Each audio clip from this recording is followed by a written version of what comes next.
Hello mga kasis, welcome back again to my YouTube channel, Sis Dali TV. Ito mga kasis, ibahagi ko po sa inyo ang dalilig ng aking anak na magang-maga, pinipilit po niyang ipasok ang aking singsing. Yes, ang aking singsing po ay stainless po yan, matigas. Pinilit po niyang ipasok ngayon, sobrang magang-maga ng daliri niya, hindi na niya kayang ilabas. Ngayon tunghayan po natin mga kasis kung paano po, anong solusyon para matanggal po niyan na hindi po kaya ng sinulid. Tunghayan po natin.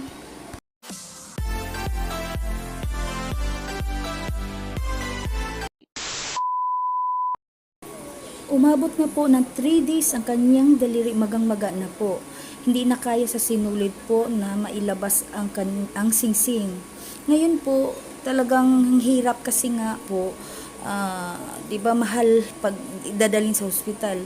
Dinala ko po sa Binakayan, ang dami kong pong pinagdadalhan niya para matanggal, pero wala po talaga. Hindi kaya nilang putulin kasi nga stainless po siya. Kung gold daw at saka silver, mabilis lang po daw talagang maputol. Pero napuntahan po namin talaga ang isang store. Tunghayan po natin kung paano.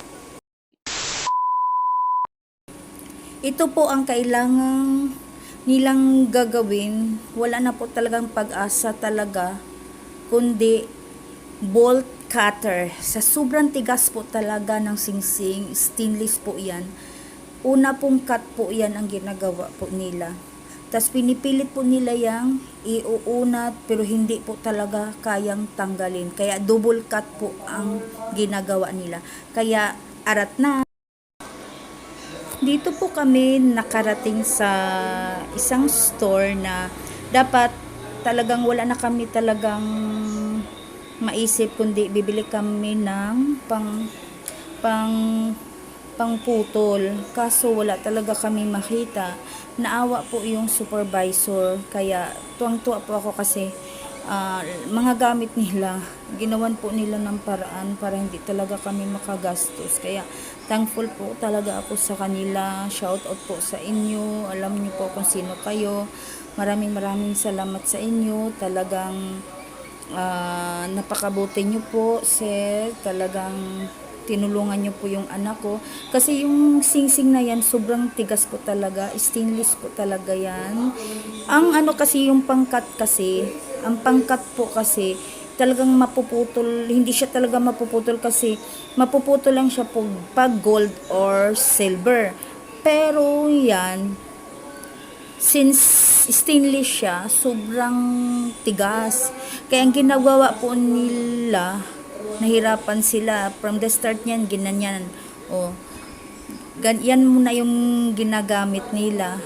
Yun, nahihirapan po talaga si sir na kaya gagawa po siya ng paraan kung paano. Kasi talagang hindi po talaga kaya. Ngayon, wala nang iba talagang pangkat kasi sobrang tigas po talaga kasi stainless. Yung cutter ng bolt cutter po talaga. Yun na po talaga ang kailangang ipangkat po talaga niyan. Yung niyang singsing. Kahit putol na po yan, putol na po niyan. Ang ginawa niyan, baliktaran. Kasi talagang hindi po talaga maunat sa sobrang tigas. Tunghayan po natin mga kasis.